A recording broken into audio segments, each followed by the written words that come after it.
Hello and welcome, loyal viewers. This is INTV's Team Action News Show program.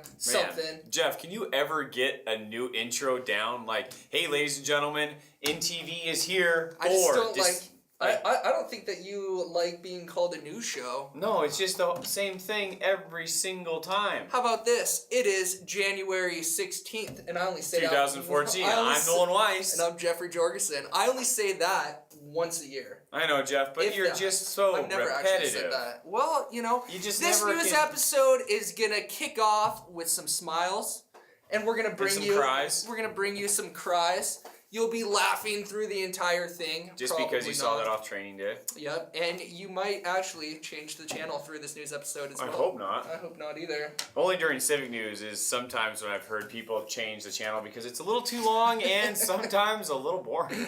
I think that is the highlight of our show. I do too. It's very informative and it gets the city council meetings that you might have missed on your busy Tuesdays. And our first topic of the evening is the Seattle Seahawks, of course, and the well, not just the Seattle Seahawks. We got to talk first about the 4 teams that are still in the race to the Super Bowl to play the Seahawks. Nobody cares. Well, nobody cares about 49ers we have coming up playing the good old Seahawks. And then this matchup I cannot wait for is Tom Brady versus Peyton Manning and the other guys that play on their teams.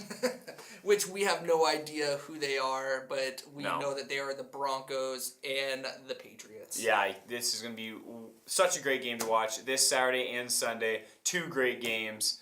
And the Super Bowl, doesn't matter who gets there, it is going to be a great Super Bowl either way. Yes, it is. And Come I on, am Broncos crossing my fingers for Broncos and Seahawks as well. I'm surprised you want to go for Patriots. I like the Patriots, but with that haircut, Tom Brady and all. You love Tom Brady going for that haircut. You think I look like Tom Brady? Kind of. Well, no, not at all. Well, then why would you mention it? Because it was a joke. Tom Brady, apparently, according to some magazines, is a good-looking, attractive male. I'm not saying that by. But luckily, you're here to tell the rest of the males out there. I'm saying that he is a good-looking guy. I'm saying what I've read in magazines. Why? Why would you regurgitate that information, Jeff? I don't know. Why would you call Spider-Man cute? Because he was a cute Spider-Man. He wasn't a big old bad man Spider-Man. He was a little prissy boy, kind of like Tom Brady. I'm not calling. Whines under pressure. So you are calling Tom Brady cute? No, you said kind of like Tom Brady. Well, I was referring to your comment that you just made about Tom Brady being a good-looking guy. That's what I've read.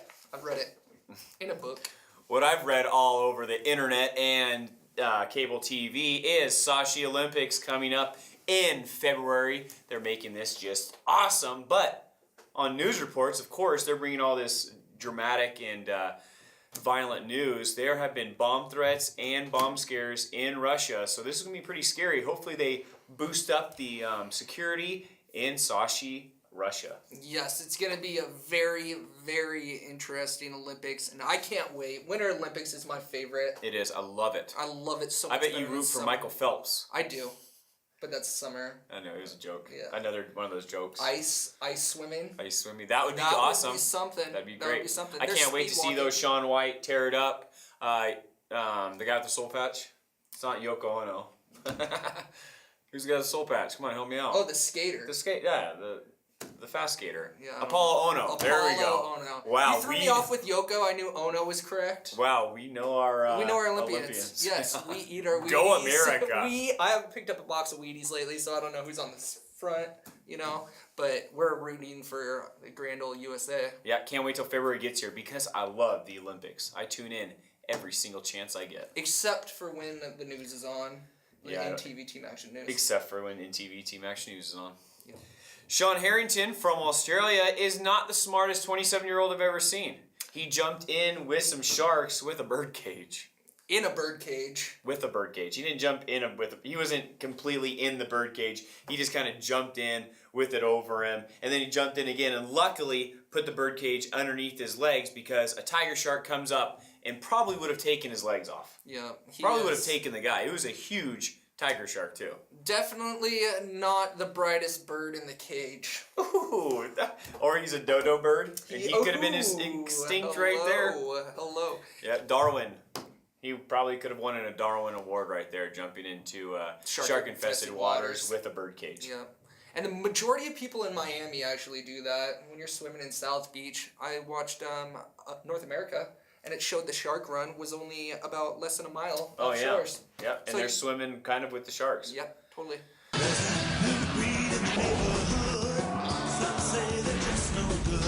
And this crazy guy used a $50 bird cage. What a smart Australian right there.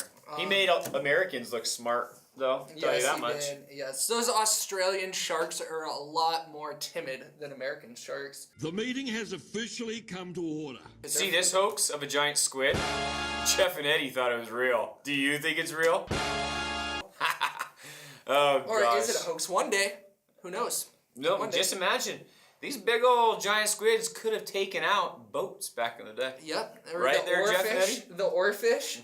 Who's or the mermaid? Who's to say that the oarfish was an actual real fish? I mean, the mermaids, I'm pretty sure I would believe that before the oarfish.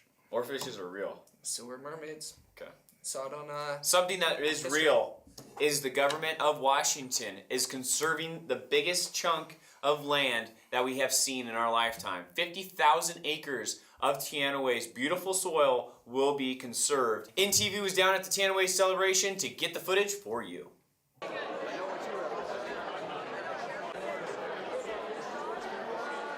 name is Matthew Randazzo. I am from the Department of Natural Resources. I'm the Senior Advisor to the Commissioner of Public Lands, Peter Goldmark. The turnout here, I think, demonstrates the responsibilities that we both carry, our agencies carry, to connect with the community, to make you all a part of the process, and also just excited about the role that this purchase, this management plan is going to play. So this is a really high-profile bipartisan project, and one of the reasons our two agencies are working together is by combining the expertise and resources both agencies bring to the table.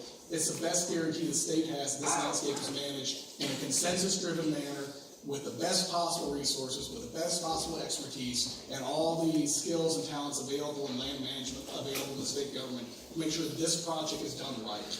There are so many folks around the state who are watching this project to make sure we do it right that I cannot begin to tell you how high a priority is for both agencies that we execute this project in a way and this process in a way that the folks in this room go to their legislators, go to the governor and say, no, we don't agree with you guys about everything, but at least when it came to the Teanaway Community Forest, you guys did this right. You listened and you had operated a real inclusive, community-driven process that reflected the values of the people who wanted this land protected and got the job done. Thank you to everyone who made this dream a reality. This is huge. It's big for the conservation of the Teanaway, and I mean, we couldn't ask for anything better. Yeah, very exciting news right here to preserve all that great land. There were threats of houses being built out there and just being overpopulated, but now they're conserving it and letting us still hunt out there. Yep, keeping our wildlife population up as high as possible. Yeah, so thank you, the government of Washington. The Washington State government. Washington State government, to be politically correct. Thank you, Jeff. And a government project that is also taking place in our neck of the woods is a Habitat for Humanity home that is going to be built in Sunlight Waters. These are great for our community. They're low-income housing, and they're all done based off volunteer work. They're having a kickoff party January 18th, this Saturday, at Sunlight Waters, so make sure to get down there at 404 Highline Loop in Cle Elum. Going on 9 a.m. Great things going on in the Upper Kittitas County. Habitat for Humanity. Keep up the great work. Moving on to Lower Kittitas County news, the Kiwanis sent us their bingo schedules. It's going on January 21st and the 28th. And in February, it is February 4th, 11th, 18th, and 25th. So get there, get your numbers. Actually, get your cards, get your numbers, and call out bingo. And like we brought to you last week, the quilts are going to be hung up in the Roslyn Library, and people that you may know but you had no idea were quilters might have some of their pieces there. It's going to be a great time at the Roslyn Library. Some great things are going on in the Roslyn Library, so make sure to check their website out or stay tuned with us weekly where we have their great updates of what they're doing at the Roslyn Library. The quilts are going to be hung on January 27th, and they're going to be hung through March 27th, and the last day for registration, is January 23rd. And there's an event to celebrate Mike Neville's life. This is coming up February 22nd at the Stonehouse 101. So get there, share some great stories, and enjoy the life that Mike Neville's helped shape, actually, all of us. The most important thing that my teachers could teach me throughout high school, and Mike Neville's taught me this, he gave me such a good insight on life. You know, he was such a good person, and he took that into the text work and the book work, and that's what we're going to remember him by, his outlook on life and the legacy that he left behind. Yep, he definitely implanted how to work hard and get the job done. Thank you, Mr. Nevels, for all of that. A storm took place this last week and shook the Upper Kittitas County with wind speeds up to 70 miles per hour. I've had reports, and trees did not stand a chance to these high power winds. I should have taken out my kiteboard. I don't think you would have made Been it, like Jeff. a storm chaser. Jeff reported that doors at Harper's Lumber and the Brick Saloon blew open because the wind was so powerful. I got a late night phone call from security systems going off in Roslyn, and I had to drive all the way up here at 3 in the morning. Did not like it. Just dodging tree branches and everything. It was crazy. I should have had a tank or a Hummer, Probably, or a jet. Yeah. Probably not. No. Probably just your not truck. A jet. Why not a jet? A jet would be cooler than a tank. No, because the wind speeds? Are you kidding me? You know how hard it would be to fly a jet? But this was a devastating storm. Up at the Roslyn Cemetery, 10 trees fell down, crushing some historical monuments up there. It was sad to see these historical headstones shattered from the trees that have fallen in the middle of the cemetery. But hopefully, the Roslyn City Council and the arborists that will come in will decide what trees will go, and they'll get those trees out of there. It was crazy. The storm knocked out power in West Side Road in South Cleolum for more than just one day. Yeah. Yeah, that's crazy. Up at Lake Cleolum, they were out for 12 hours, and it was just pretty much, it looked like a war zone with tree spots everywhere. Parts of South Cleolum were out for 14 hours, and then West Garbage Side cans were everywhere. Yeah, West Side Road was much worse. West Side Road, there was reports of 2 vehicles that had actually trees went through the vehicles, so very sad. I know, to wake up to that devastating mess right there. Sorry for anybody that had to go through a rough night, especially with those winds.